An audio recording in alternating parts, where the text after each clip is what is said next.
This is Huawei's newly released MatePad Pro 12.2-inch. After trying this product, I realized only Huawei can surpass itself, holding the MatePad Pro 12.2-inch. The first impression is its thinness. Its official weight is only 508 grams, and the thickness is just 5.5 millimeters, so it feels very comfortable in hand. When you turn on the screen, you'll notice large bezels.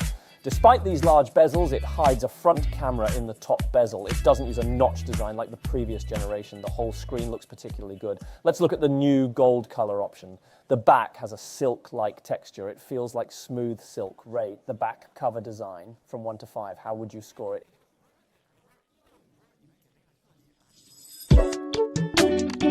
It comes with a brand new keyboard called the Huawei Xingyue keyboard. You can see a hinge on the back. When I open the screen, it unfolds smoothly, see?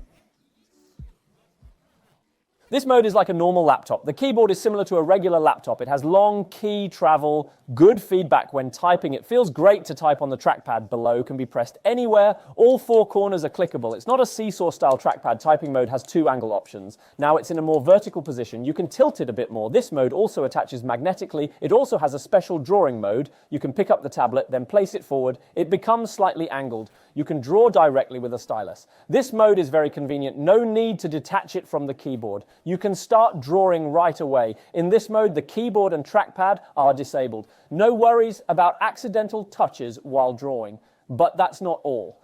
This keyboard has another feature when you open the keyboard. Look, can you see it?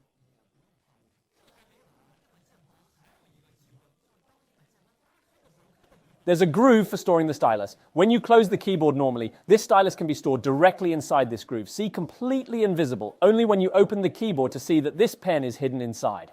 It doesn't matter if it's a pin tray or inside a bag. I'm not afraid of losing this pen. This storage method is much more practical than on a tablet. And this groove is not just for storage. It can also charge the pen wirelessly, magnetically on. After you see it's time to start charging, and you'll find out there is no contact between the tablet and the keyboard, and this keyboard doesn't have any interfaces on it. Then how does this tablet power the keyboard and pen? It's through the wireless reverse charging coil behind the keyboard. Give this place electricity, so it is not an exaggeration to say Huawei, this Xingyue keyboard. It's in so many tablet keyboards I've used. Probably the most applicable scenario, it is also the most reasonably designed keyboard.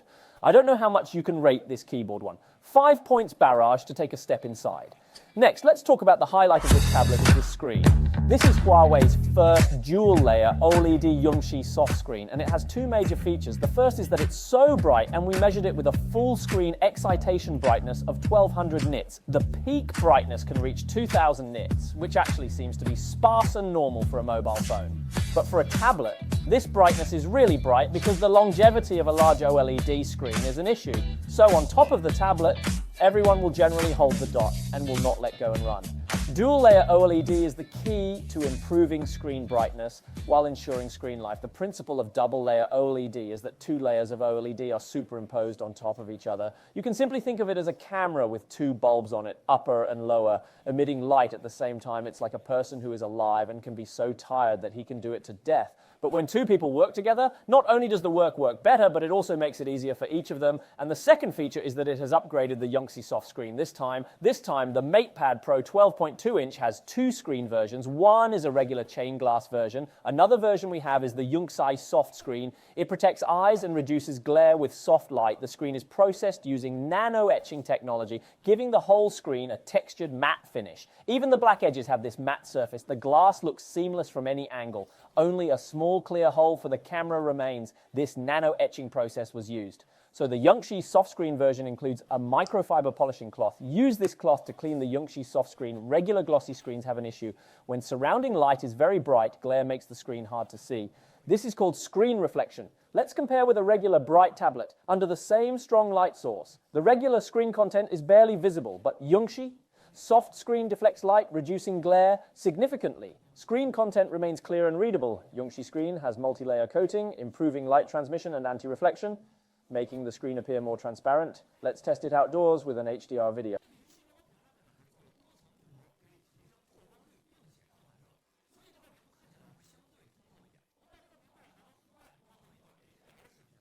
High quality coating improves light transmission and reduces reflection. This makes the screen appear more transparent. We took this screen outside to play an HDR video. Look at it under such strong sunlight. The dual slot OLED's high brightness, plus the anti-glare Yongxi soft light screen. Even in this light, you can still see the screen clearly. Some might ask at this point, can't a regular matte film solve this? Is the Yongxi soft light version necessary?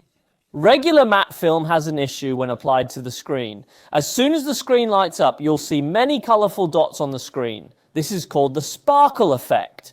Previously, matte screens couldn't avoid this, especially on OLED screens, but we examined this Yongxi soft light screen closely. It's better than any matte film we've seen before also when writing or drawing with a stylus. The Yongxi soft light screen's matte texture feels like using paper and pen. Listen to the sound of writing. Speaking of drawing, let's mention the Natural Painting app. We tried the beta before. It had many brush effects. Now it has new brushes and canvases. It has a needle canvas and ink splash brush, great for landscape painting. The new fluid brush is interesting too.